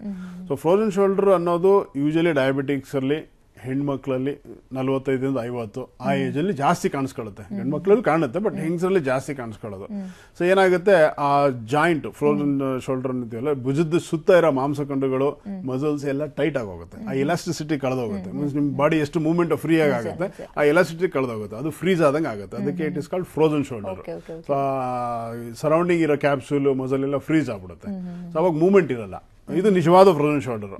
ಅವಾಗ ಏನಾಗುತ್ತೆ, ನಿಮಗೆ ನೋವು ಕಾಣಿಸ್ಕೊಳ್ಳುತ್ತೆ. ಇನಿಷಿಯಲಿ ನೋವು ತುಂಬಾ ಇರುತ್ತೆ. ಅವರಿಗೆ ತಲೆ ಬಾಚ್ಕೊಳಕ್ ಆಗಲ್ಲ. ನಮ್ಮೊಂದು ಪೇಷಂಟ್ ಒಬ್ರು ತುಮಕೂರು ಅವ್ರವ್ರು, ಸರ್ ನನ್ಗೆ ಹಣೆ ಮೇಲೆ ಕುಂಕುಮ ಇಟ್ಕೋಬೇಕು, ನನ್ ಕೈ ಎತ್ತಿ ಕುಂಕುಮ ಇಟ್ಕೊಳಕ್ ಆಗಲ್ಲ ಅಂತ. ಹಾರ್ಟ್ ಪ್ರಾಬ್ಲಮ್, ತಲೆ ಬಾಚ್ಕೊಳಕ್ ಆಗಲ್ಲ, ಬೆನ್ನು ಉಜ್ಜಕ್ ಆಗಲ್ಲ, ಬ್ಲೌಸ್ ಹಾಕೊಳಕ್ ಆಗಲ್ಲ. ಹೆಂಗೆ ಸರ್ ಆಲ್ ದ ಟೈಮ್ ಇರುತ್ತೆ ಅಥವಾ ಅದು ಹಿಂಗ್ ಬಂದು ಅಲ್ಲ, ಒಂದ್ಸರಿ ಅದು ಡಿಸೀಸ್ ಸ್ಟಾರ್ಟ್ ಆದ್ರೆ ಕಂಟಿನ್ಯೂಸ್ ಆಗಿರುತ್ತೆ. ಈಗ ಒಂದ್ಸರಿ ಬಂತು 2 ದಿನ ಆದ್ಮೇಲೆ ತಾನಾಗೆ ಹೋಯ್ತು, ಅದು ಅಲ್ಲ. ಅದು ಬಂದ್ರೆ ನಿಮ್ಗೆ ಇದ್ದೇ ಇರುತ್ತೆ ಅಂಟಿಲ್ ಅದು ತಾನಾಗಿ ನ್ಯಾಚುರಲ್ ಆಗಿ ಕ್ಯೂರ್ ಆಗೋದು 6 months to 1 year 1.5 years ವರೆಗೂ ಇರುತ್ತೆ. ಓಕೆ, ಸೊ ಅದು ಆಕ್ಚುಯಲ್ ಫ್ರೋಜನ್ ಶೋಲ್ಡರ್. ಅದೆಲ್ಲ ಮೂವ್ಮೆಂಟ್ಸ್ ಎಲ್ಲ ರಿಸ್ಟ್ರಿಕ್ಟ್ ಆಗಿರುತ್ತೆ. ಎಷ್ಟೊಂದ್ಸರಿ ನಾವು ಎಕ್ಸಾಮಿನ್ ಮಾಡಿದಾಗ ಏನು ಮೂವ್ಮೆಂಟ್ ಇರಲ್ಲ, ಕೈ ಒಂಚೂರು ಅಲ್ಲಾಡಲ್ಲ, ಅಷ್ಟು ಸ್ಟಿಫ್ ಆಗುತ್ತೆ. ಅದೇ ಆಕ್ಚುಯಲ್ ಪ್ರಾಬ್ಲಮ್. ಓಕೆ, ಬಟ್ ನಾನು ಹೇಳ್ದಂಗೆ ಕೆಲವೊಂದ್ಸರಿ ಜಾಯಿಂಟ್ ಅಲ್ಲಿ ಮಸಲ್ಸ್ ಇರ್ತವೆ, ರೊಟೇಟರ್ ಕಫ್ ಅಂತ. ರೊಟೇಟರ್ ಕಫ್ ಹರಿದೋದ್ರೂ ಇದೇ ತರ ಇರುತ್ತೆ, ಮೂವ್ಮೆಂಟ್ ಇದಾಗಲ್ಲ. ಜಾಯಿಂಟ್ ಸೌದೋಗುತ್ತೆ, ಆರ್ಥ್ರೈಟಿಸ್ ಅಂತ ಕರಿತೀವಿ. ಶೋಲ್ಡರ್ಲ್ಲೂ ಆರ್ಥ್ರೈಟಿಸ್ ಆಗುತ್ತೆ. ಅವಾಗ ಆರ್ಥ್ರೈಟಿಸ್ ಆಗಿ 2 ಜಾಯಿಂಟ್ ಸರ್ಫೇಸಸ್ ಗಳೆಲ್ಲ ಚೆನ್ನಾಗಿ ಸೌದೋಗಿರುತ್ತೆ, ಮೂವ್ಮೆಂಟ್ ಇರಲ್ಲ. ನೀವು ಜೋರಾಗಿ ಎಳೆದ್ರೂ ಮೂವ್ಮೆಂಟ್ ಬರಲ್ಲ. ಅದೊಂದು ಫ್ರೋಜನ್ ಶೋಲ್ಡರ್ ಅಂತ ಎಷ್ಟೊಂದು ಜನ ಫಿಸಿಯೋಥೆರಪಿ ಮಾಡ್ತಾರೆ, ಎಷ್ಟೊಂದು ಜನ ಇಂಜೆಕ್ಷನ್ ಕೊಡ್ತಾರೆ. ಬಟ್ ಅದು ನಿಜವಾಗ್ಲೂ ಫ್ರೋಜನ್ ಶೋಲ್ಡರ್ ಅಲ್ಲ. ಪ್ರಾಬ್ಲಮ್ ಹಾಗೆ ಉಳಿಯುತ್ತೆ ಅಥವಾ ಏನು ಡಿಟೋರೇಟ್ ಆಗುತ್ತೆ. ಟೈಮಿಂಗ್ ಅದೇನೋ ಆಗುತ್ತೆ, ಒಂದು ಸೊಲ್ಯೂಷನ್ ಸಿಗುತ್ತೆ, ಲಾಂಗ್ ಲಾಸ್ಟಿಂಗ್ ಆಗಿರುತ್ತೆ ಹಂಗೆ. ಎಸ್, ಮತ್ತಷ್ಟು ಮಾತಾಡ್ತೀನಿ ಡಾಕ್ಟರ್ ನಿಮ್ ಜೊತೆಗೆ. ಎಸ್ ವೀಕ್ಷಕರೇ, ಜಾಯಿಂಟ್ ಪೇನ್ ಬಗ್ಗೆ ಮಾತಾಡ್ತಿದ್ವಿ, ವಿಶೇಷವಾಗಿ ಭುಜ ಮತ್ತು ಮಂಡಿ ನೋವು ಯಾಕೆ ಬರುತ್ತೆ ಅನ್ನುವಂಥದ್ದು. ವಿಶೇಷವಾಗಿ ಇನ್ನೊಂದು ಡೌಟ್ ಇದೆ, ಅನುವಂಶವಾಗಿ ಬರ್ತಾವ ಈ ಕಾಯಿಲೆಗಳು ಅನ್ನೋದು ಒಂದು. ಎರಡು, ಸ್ಪೋರ್ಟ್ಸ್ ಪರ್ಸನ್ಗಳಿಗೆ ಯಾವಾಗಲೂ ಕೂಡ ಜಾಯಿಂಟ್ ಪೇನ್ ಬಂದೇ ಬರುತ್ತೆ, ಯಾಕೆ ಬರುತ್ತೆ ಇದ್ರ ಬಗ್ಗೆ ಕೂಡ ಮಾತಾಡ್ತೀವಿ. ಅದ್ರ ಜೊತೆಗೆ ನೀವು ಕೂಡ ಕರೆ ಮಾಡಿ ನಿಮ್ಮ ಡೌಟ್ಸ್ ಅಥವಾ ಪ್ರಶ್ನೆಗಳಿಗೆ ಉತ್ತರವನ್ನು ಪಡಿಬಹುದು. ಈಗೊಂದು ಬ್ರೇಕ್. ಎಸ್, ನಮ್ಮ ಡಾಕ್ಟರ್ ವಿಶೇಷ ಕಾರ್ಯಕ್ರಮಕ್ಕೆ ಮತ್ತೆ ಸ್ವಾಗತ. ವೀಕ್ಷಕರು, ನಾವಿವತ್ತು ಜಾಯಿಂಟ್ ಪೇನ್ ಬಗ್ಗೆ ಮಾತನಾಡ್ತಾ ಇದ್ವಿ. ಮಂಡಿ ನೋವು, ಭುಜ ನೋವು ಯಾರ್ಯಾರಿಗೆ ಬರುತ್ತೆ, ಯಾಕೆ ಬರುತ್ತೆ ಅನ್ನೋದ್ರ ಬಗ್ಗೆ ಎಲ್ಲ ಡೀಟೇಲ್ ಆಗಿ ನಮಗೆ ತಿಳಿಸ್ಕೊಡ್ತಾ ಇದ್ರು ಡಾಕ್ಟರ್ ಬ್ಯಾನರ್ಜಿ. ಸೊ ಬನ್ನಿ, ಈಗ ರಮೇಶ್ ಅಂತ ಕಾಲರ್ ಇದ್ದಾರೆ ಕೊಪ್ಪಳದಿಂದ. ರಮೇಶ್ ಅವರೇ ನಮಸ್ಕಾರ, ಏನ್ ಸಮಸ್ಯೆ ಇದೆ ಡಾಕ್ಟರ್ ಹತ್ರ ಕೇಳಿ. ಹಲೋ, ನಮಸ್ಕಾರ ಮೇಡಮ್. ನಮಸ್ಕಾರ ರಮೇಶ್, ಮಾತಾಡಿ, ಏನ್ ಪ್ರಶ್ನೆ ನಿಮ್ದು? ಸರ್ ನಮಸ್ಕಾರ ಸರ್. ನಮಸ್ಕಾರ ರಮೇಶ್, ಹೇಳಿ. ಸರ್ ಇದು ಮೊಣಕಾಲು ಬಾವು ಇರ್ತದೆ ಸರ್, ಮೊಣಕಾಲು ಮೇಲೆ ಸ್ವಲ್ಪ ಯಾವಾಗ್ಲೂ ಬಾವು ಇರ್ತದೆ. ಎರಡು ಕಾಲಿಗೆ ಇರುತ್ತಾ, ಒಂದೇ ಕಾಲಿಗೆ ಇದೆಯಾ ಸರ್? ಒಂದ್ ಕಾಲಿಗೆ ಸ್ವಲ್ಪ ಜಾಸ್ತಿ, ಒಂದ್ ಕಾಲಿಗೆ ಸ್ವಲ್ಪ ಕಡಿಮೆ ಇದೆ ಸರ್. ಯಾವಾಗಿಂದ ಇದೆ ರಮೇಶ್? ಸರ್ ಇದು 5-6 years ಲಿಂದ ಇದೆ ಸರ್. ಇದು ಹಾಗೆ ಕೂಡಕ್ ಸ್ವಲ್ಪ ಕಷ್ಟ ಇದೆ, ಬಹಳ ಕಷ್ಟ. ಹೌದು, ನಿಮ್ಗೆ ಏಜ್ ಎಷ್ಟೀಗ? Sir 41 years. 41. ಏನಾದ್ರು ಏಟ್ ಆಗಿತ್ತಾ, ಯಾವಾಗ ಬಿದ್ದಿದ್ರಾ, ತಗ್ಲಿತ್ತಾ? ಸರ್ ಬಿದ್ದಿದ್ದೇನು ಜ್ಞಾಪಕ ಇಲ್ಲ ಸರ್, ಬಟ್ ಮೊದಲಿಂದ ಸ್ವಲ್ಪ ಕೂಡಕ ಕಷ್ಟ ಇರ್ತದೆ. ನೋಡಿ, ನಾವು ಹೇಳ್ದಾಗೆ ಇದು 40 ಏನಿದೆಯಲ್ಲ, ಈ ಏಜ್ ಅಲ್ಲೇ ಇದೆಲ್ಲ ಪ್ರಾಬ್ಲಮ್ಸ್ಗಳು ಸ್ಟಾರ್ಟ್ ಆಗೋದು. ಅಂದ್ರೆ ನಾವು ಲೈಫ್ ಸ್ಟೈಲ್ ಪ್ರಾಬ್ಲಮ್ಸ್ ಅಂತ ಹೇಳಿದ್ವಿ. ಅಂದ್ರೆ ನಾವು ದಿನನಿತ್ಯ ಯಾವ ತರ ನಮ್ ದೇಹನ ನೋಡ್ಕೊಂತೀವಿ, ಅದೇ ಲೈಫ್ ಸ್ಟೈಲು. ಆಯ್ತಾ? ನಾವು ಅದನ್ನ ಯೂಸ್ ಮಾಡ್ಬೋದು, ಅಬ್ಯೂಸ್ ಮಾಡ್ಬೋದು, ಅಥವಾ ನೆಗ್ಲೆಕ್ಟ್ ಮಾಡ್ಬೋದು. ಅಂದ್ರೆ ನಮ್ಮ ಆರೋಗ್ಯನ ನಾವು ಅದನ್ನ ನಿಮ್ ದೇಹನೇ ನಾವು ಜಾಸ್ತಿ ಯೂಸ್ ಮಾಡ್ಬೋದು, ಅಥವಾ ಅದನ್ನ ನೀವು ತುಂಬಾ ಅತಿಯಾಗಿ ರಫ್ ಆಗಿ ಯೂಸ್ ಮಾಡ್ಬೋದು, ಅಥವಾ ಅದನ್ನ ಯಾವುದೇ ನೆಗ್ಲೆಕ್ಟ್ ಮಾಡಿ ಹೆಲ್ತ್ ಹಾಳು ಮಾಡ್ಕೋಬಹುದು. ನೀವು ತುಂಬಾ ನಡೆಯೋದು, ತುಂಬಾ ಜನರು ಮ್ಯಾನ್ಯುಯಲ್ ವರ್ಕ್ ಮಾಡೋದು, ಆಯ್ತಾ, ಅಥವಾ ಹಾರ್ಡ್ ವರ್ಕಿಂಗ್ ಇದ್ರಿಂದ ಜಾಯಿಂಟ್ಗೆ ಜಾಸ್ತಿ ಸ್ಟ್ರೈನ್ ಆಗಿ ತೊಂದರೆ ಆಗುತ್ತೆ. ಒಂದು ಕರೆಕ್ಟಾ? Hello, okay. ಇನ್ನೊಂದು, ನೀವು ಎಕ್ಸರ್ಸೈಸ್ ಮಾಡದೆ ಏನೋ ತುಂಬಾ ನೆಗ್ಲಿಜೆನ್ಸ್ ಆಗಿದ್ರು ಜಾಯಿಂಟ್ ಬೇಗ ಸವಿಯುತ್ತೆ. ಸೊ ಈಗ ನಿಮಗೆ ಊತ ಇರೋದ್ರಿಂದ ಅದು ಸವಿಯೋದು ಒಂದು ಅರ್ಲಿ ಸಿಂಪ್ಟಮ್ ಇರಬಹುದು, ಅಥವಾ ಬೇರೆ ತೊಂದರೆಗಳು ನಾನು ಹೇಳಿದೆ, ರುಮಟಾಯ್ಡು ಅಥವಾ ಬೇರೆ ಜಾಯಿಂಟ್ ಅಲ್ಲಿ ಬೇರೆ ಕಾಯಿಲೆಗಳು ಬರುತ್ತೆ, ಆ ಥರ ಇದ್ರೂ ಇರಬಹುದು. ಒಂದ್ಸರಿ ಇದು ನೋಡಿಕೊಂಡು ರಕ್ತ ಪರೀಕ್ಷೆ ಎಲ್ಲ ಮಾಡಿ ಎಕ್ಸ್ರೇ ಮಾಡಿ ನೋಡಿದ್ರೆ ಕ್ಲಿಯರ್ ಆಗಿ ಗೊತ್ತಾಗುತ್ತೆ ರಮೇಶ್. ಬಟ್ ಏನೇ ಇದ್ರೂ ಅಂತ ಗಾಬರಿ ಆಗೋಂಥದ್ದು ಏನಲ್ಲ, ಅದು ಟ್ರೀಟ್ ಮಾಡೋಂಥ ಪ್ರಾಬ್ಲಮ್ ಇರುತ್ತೆ. ಓಕೆ, ಈಗ ಹಾವೇರಿಂದ ಪೀರ್ ಸಾಬ್ ಅನ್ನೋರು ಕರೆ ಮಾಡಿದ್ರೆ. ಪೀರ್ ಸಾಬ್ ಅವರೇ, ಹೇಳಿ ನಿಮ್ಮ ಪ್ರಶ್ನೆ ಏನು? ನಮಸ್ಕಾರ, ಮಾತಾಡಿ, ಡಾಕ್ಟರ್ ಇದ್ದಾರೆ. ನಮಸ್ಕಾರ ಸರ್. ನಮಸ್ಕಾರ ಪೀರ್ ಸಾಬ್, ಹೇಳಿ. ಸರ್, ನಮ್ಮ ವೈಫಿಗೆ ಮನೆಯಲ್ಲಿ ಒಂದು ಕಾಲು ಪೂರ ಮೊಣಕಾಲು ಜಾಸ್ತಿ ಇದಾಗ್ತಿದೆ. ಅದು ಸ್ವಲ್ಪ ಮಡಚಿದ್ರೆ ಕಟ್ ಕಟ್ ಆಗಿ ಬರುತ್ತೆ. ಕಟ್ ಕಟ್ ಅಂತ ಸೌಂಡ್ ಬರುತ್ತಾ? ಸೌಂಡ್ ಬರುತ್ತೆ ಸರ್. ಕೂತ್ರೆ ಹೇಳಕ್ಕಾಗಲ್ಲ, ಎದ್ರೆ ಕೂರಕ್ಕಾಗಲ್ಲ. ಹೌದು. ಆಮೇಲೆ ಸ್ವಲ್ಪ ಜಾಯಿಂಟ್ ಗಿಂಟು ನೋವು ಇದಾವೆ ಸರ್. ಎರಡು ಕಾಲ್ಗ ಒಂದೇ ಕಾಲ್ಗ? ಒಂದ್ ಕಾಲಿಗೆ ಜಾಸ್ತಿ ಇದೆ ಸರ್, ಒಂದೇ ಕಾಲಿಗೆ. ಸರಿ. ಎಷ್ಟು ಅಮ್ಮ ಅವ್ರ ವಯಸ್ಸು ಎಷ್ಟು? ಸರ್ ವಯಸ್ಸು ಅವ್ರಿಗೆ ಈಗ ಒಂದು 48 ಸರ್. 48. ಅದೇ. ಹಾ ಸರ್. ಹಾ, ಎಷ್ಟು ದೂರ ನಡೀತಾರೆ? ಜಾಸ್ತಿ ನಡೀತಾ ಇಲ್ಲ ಸರ್. ಈಗ ಇಲ್ಲೇ ಮನೆಯಲ್ಲೇ ಸ್ವಲ್ಪ 1 ಕಿಲೋಮೀಟರ್ ಒಳಗಡೆ ಇಷ್ಟೇ ಮನೆಯಲ್ಲೇ ವರ್ಕ್ ಮಾಡ್ತಾರೆ. ಅಷ್ಟೇ. ಸೊ ನೀವು ಹೇಳೋದು ನೋಡಿದ್ರೆ ಅದು ಸೌದಿರೋ ಲಕ್ಷಣ ತರ ಇದೆ. ಕಟ ಕಟ ಅಂತ ಸೌಂಡ್ ಬರುತ್ತೆ ಅಂದ್ರೆ ಜಾಯಿಂಟ್ ಎಲ್ಲ ಸೌದಿ. ಅದು ಸ್ಮೂತ್ ಇರುತ್ತೆ, ಜಾಯಿಂಟ್ ಗ್ಲಾಸ್ಗಿಂತ ಸ್ಮೂತ್ ಇರುತ್ತೆ. ಅದ್ರ ಮೇಲೆ ಕೈ ಇಟ್ಟರೆ ಜಾರಷ್ಟು ಸ್ಮೂತ್ ಇರುತ್ತೆ. ಅದು ಸೌದು ಬೋನ್ಗಳೆಲ್ಲ ಫುಲ್ ರಫ್ ಆದಾಗ, ಆ ಮೂಳೆಗಳೆಲ್ಲ ಸೌದು ಹೋಗಿ ತುಂಬಾ ರಫ್ ಆದಾಗ ಈ ತರ ಕರ ಕರ ಅಂತ ಸೌಂಡ್ ಬರುತ್ತೆ. ಸೊ ನೀವು ಹೇಳೋ ಪ್ರಕಾರ ನೋಡಿದ್ರೆ ಜಾಯಿಂಟ್ ಸೌದಿರ್ಬೋದು. ಒಂದು ಎಕ್ಸ್ರೇ ಮಾಡಿದ್ರೆ ಕ್ಲೀನ್ ಆಗಿ ಗೊತ್ತಾಗುತ್ತೆ ಪಿರ್ಸಾಪ್ ಅವರೇ. ಹೌದು, ಅವ್ರನ್ನ ನೋಡಿ ನಾವು ಎಕ್ಸ್ರೇ ಮಾಡಿ ಹೇಳ್ಬೋದು ಸೌದಿ ಇದೆಯಾ ಅಥವಾ ಬೇರೆ ಏನಾದ್ರು ತೊಂದರೆ ಇದೆಯಾ ಏನು ಅಂತ. ಓಕೆ, ಥ್ಯಾಂಕ್ ಯು ಪಿರ್ಸಾಪ್ ಅವರೇ ಕಾಲ್ ಮಾಡಿದ್ದಕ್ಕೆ. ಈಗ ಡಾಕ್ಟರ್, ಸ್ಪೋರ್ಟ್ಸ್ ಪರ್ಸನ್ಗಳಲ್ಲಿ ಈಗ ಸಾಮಾನ್ಯವಾಗಿ ಕ್ರೀಡೆಯಲ್ಲಿ ತೊಡ್ಕೊಂಡಿರ್ತಾರೆ, ಅಂಥವರಿಗೆ ಬಹುಬೇಗನೆ ತುಂಬಾ ಚಿಕ್ಕ ವಯಸ್ಸು ಅಂದ್ರೆ 30-35 ವರ್ಷಕ್ಕೆ ಅವ್ರಿಗೆ ಜಾಯಿಂಟ್ ಪೇನ್ ಕಾಣಿಸ್ಕೊಳ್ಳೋಕೆ ಶುರು ಆಗ್ಬಿಡುತ್ತೆ. ಏನ್ ಕಾರಣ, ಯಾಕೆ ಏನಾಗುತ್ತೆ ಅಲ್ಲಿ ಅಂತ ನೋಡಿ. ಈಗ ಸ್ಪೋರ್ಟ್ಸ್ ಇಂಜುರೀಸ್ ಅಂದ್ರೆ 2 ತರ ಇದೆ. ಒಂದು ಸಿಂಗಲ್ ಇವೆಂಟ್, ನೀವು ಆಡ್ತಿರ್ತೀರಾ, ಏನು ಟ್ವಿಸ್ಟ್ ಆಯ್ತು, ಬಿದ್ರಿ ಅಥವಾ ಏನಾದ್ರು ತಗ್ಲುತ್ತೆ, ಅದು ಒಂದು ಆಕ್ಸಿಡೆಂಟ್ ತರ ಒಂದು ಇವೆಂಟ್ ಆಗುತ್ತೆ, ಅವಾಗ ಇಂಜುರೀಸ್ ಆಗೋದು ಕಾಮನ್. ಇದು ಯಾರಿಗೆ ಯೂಶಲಿ ಕಾಮನ್ ಅಂದ್ರೆ ಈಗ ಫುಟ್ಬಾಲ್ ಪ್ಲೇಯರ್ಸ್, ಕ್ರಿಕೆಟ್, ಹಾಕಿ ಪ್ಲೇಯರ್ಸ್, ಅವ್ರದ್ದು ಇಂಪ್ಯಾಕ್ಟ್ ಸ್ಪೋರ್ಟ್ ಅಂತ ಕರಿತೀವಿ. ಅಂದ್ರೆ ಅವರು ಕೊಲಿಜನ್ ಸ್ಪೋರ್ಟ್ಸ್, ಓಡ್ತಾರೆ, ಒಬ್ರಿಗೊಬ್ರು ಡಿಕ್ಕಿ ಹೊಡಿತಾರೆ ಅಥವಾ ಕಾಲ್ ಜಾರಿ ಬೀಳೋದು, ಆ ತರ ಇಂಜುರೀಸ್ ಆಗೋದು ಅದು ಒಂಥರ. ಇದು ಈ ಸ್ಪೋರ್ಟ್ಸ್ ಗಳಲ್ಲಿ ಕಾಮನ್. ಇನ್ನೊಂದು ರಿಪಿಟೇಟಿವ್ ಸ್ಟ್ರೈನ್. ಫಾರ್ ಎಕ್ಸಾಂಪಲ್ ಈ ಕ್ರಿಕೆಟ್ ಅಲ್ಲಿ ಬಾಲರ್ಸ್ ಅವರು ಎಸಿತಾನೆ ಇರ್ತಾರೆ, ಅಥವಾ ಬ್ಯಾಡ್ಮಿಂಟನ್ ಪ್ಲೇಯರು ಅಥವಾ ಟೆನ್ನಿಸ್ ಪ್ಲೇಯರ್ಸ್, ವಾಲಿಬಾಲ್ ಪ್ಲೇಯರ್ಸ್, ಯಾಕಂದ್ರೆ ಒಂದೇ ಮೂವ್ಮೆಂಟ್ ನ ಅವರು ಲೈಫ್ ಲಾಂಗ್ ಮಾಡ್ತಾರೆ. ಈ ಕ್ರಿಕೆಟ್ ಬಾಲರ್ ನೀವು ಎಕ್ಸಾಂಪಲ್ ತಗೊಳ್ಳಿ, ಅಥವಾ ಟೆನ್ನಿಸ್ ಪ್ಲೇಯರ್ ಎಕ್ಸಾಂಪಲ್ ತಗೊಳ್ಳಿ. ಟೆನ್ನಿಸ್ ಪ್ಲೇಯರ್ ಒಬ್ಬ ಹುಡುಗ ಅವರು ಟ್ರೈನಿಂಗ್ ಸ್ಟಾರ್ಟ್ ಆಗೋದು 7ನೇ ವರ್ಷ, 6ನೇ ವರ್ಷ, 8ನೇ ವರ್ಷಕ್ಕೆ ಶುರು ಮಾಡ್ತಾರೆ. They will practising this tennis movement, ಆಯ್ತಾ. ಇದನ್ನ ಅವರು ನೆಕ್ಸ್ಟ್ 20 ವರ್ಷದವರೆಗೂ ಅದೊಂದನೇ ಮಾಡ್ತಿರ್ತಾರೆ. ಸೊ ಅವ್ರಿಗೆ ಏನಾಗುತ್ತೆ, ಬಾಡಿಯಲ್ಲಿ ಎಷ್ಟೊಂದು ಚೇಂಜಸ್ ಬರುತ್ತೆ. ಯಾಕಂದ್ರೆ ಒಂದೇ ಮೂಮೆಂಟ್ ನ ನೀವು, ಒಂದೇ ಆಕ್ಷನ್ ನ ನೀವು ರಿಪೀಟೆಡ್ ಆಗಿ ಮಾಡ್ತಿರ್ತೀರ. ಡೈಲಿ 3 hours ಪ್ರಾಕ್ಟೀಸ್ ಮಾಡ್ತಾರೆ, ಅಥವಾ ಗೇಮ್ಸ್ ಆಡ್ತಾರೆ, ಎಲ್ಲ ಮಾಡ್ತಾರೆ. ಸೊ ಈ ತರ ವರ್ಷಾನ್ಗಟ್ಲೆ ಆಗುತ್ತೆ.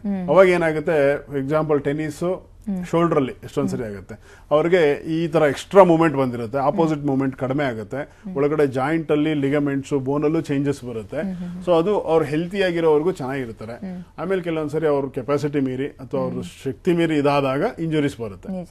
ನೀವು ಕೇಳಿರ್ಬೋದು, ಎಷ್ಟೊಂದು ಜನ ಕ್ರಿಕೆಟ್ ಬಾಲರ್ಸ್ಗೆ ಶೋಲ್ಡರ್ ಸರ್ಜರೀಸ್ ಎಲ್ಲ ಆಯ್ತು, ರೊಟೇಟರ್ ಕಫ್ ಸರ್ಜರಿ ಆಯ್ತು, ಲಿಗಮೆಂಟ್ ಟೇರ್ಸ್ ಆಯ್ತು ಅಂತ. ಹೌದು. ಅಂಡ್ ಅವರು 6 ತಿಂಗಳು ಆಡದೇ ಇರಬಹುದು. ಎಷ್ಟೊಂದ್ಸರಿ some of the sports players we know that they have stopped their career. ಚೆನ್ನಾಗಿ ಆಡ್ತಾ ಇದ್ರು, ಇಂಜುರಿಗೋಸ್ಕರ ಅವ್ರ ಕೆರಿಯರ್ ನಿಂತೋಗುತ್ತೆ. ಇದೇನಾಗುತ್ತೆ, ಶೋಲ್ಡರ್ ಜಾಯಿಂಟ್ ಅಲ್ಲಿ ಲಿಗಮೆಂಟ್ ಟೇರ್ಸ್ ಆಗುತ್ತೆ. ಆ ಲಿಗಮೆಂಟ್ ಟೇರು ಹೊರಗಡೆ ಏನು ಗೊತ್ತಾಗಲ್ಲ, ಎವ್ರಿಥಿಂಗ್ ಇಸ್ ನಾರ್ಮಲ್, ಸ್ಟ್ರೆಂತ್ ಎಲ್ಲ ಚೆನ್ನಾಗಿರುತ್ತೆ. ಬಟ್ ಕೆಲವೊಂದು ಆಕ್ಷನ್ಸ್, ಪರ್ಟಿಕ್ಯುಲರ್ಲಿ ಥ್ರೋಯಿಂಗ್ ಆಕ್ಷನ್, ಅದು ಮಾಡಿದಾಗ ಅವ್ರು ಸಡನ್ ಆಗಿ ಪೇನ್ ಬರುತ್ತೆ, ಆ ಸ್ಟ್ರೆಂತ್ ವೀಕ್ ಆಗುತ್ತೆ. ಸೊ ಇದೆಲ್ಲ ಶೋಲ್ಡರ್ ಅಲ್ಲಿ ಬರೋ ಪ್ರಾಬ್ಲಮ್ಸ್ಗಳು. ಇನ್ನು ಓವರ್ ಆಲ್ ಸ್ಟೆಬಿಲಿಟಿ ಚೆನ್ನಾಗಿ ಇಲ್ಲ ಅಂದ್ರೆ ಆಗುತ್ತೆ.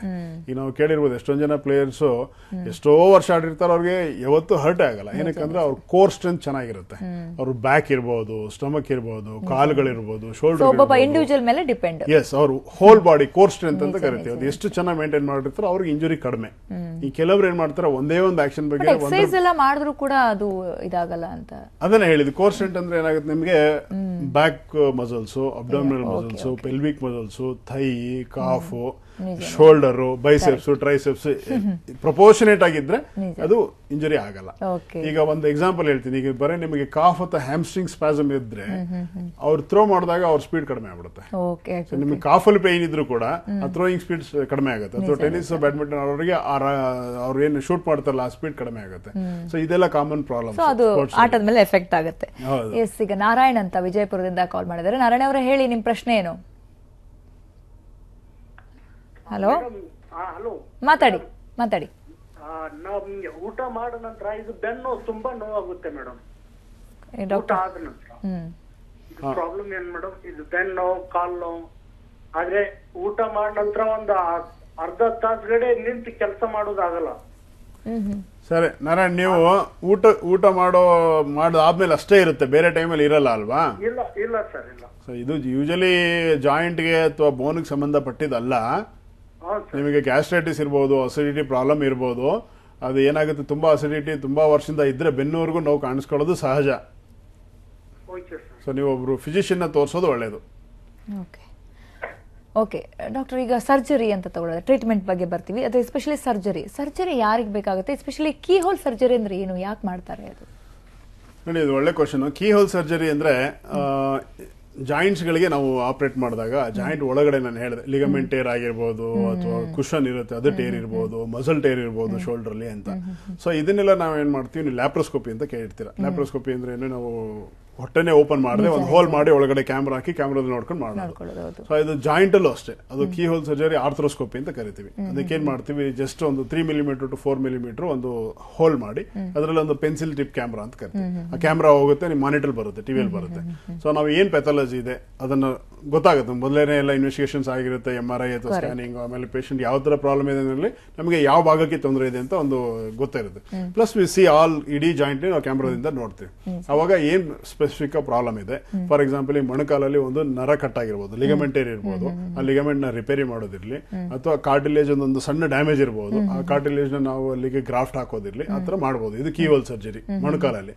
ಇದೇ ತರ ಭುಜದಲ್ಲಿ ಏನಾಗುತ್ತೆ, ಕೆಲವರಿಗೆ ಭುಜ ಕಳ್ಸ್ಕೊಂತ ಇರುತ್ತೆ.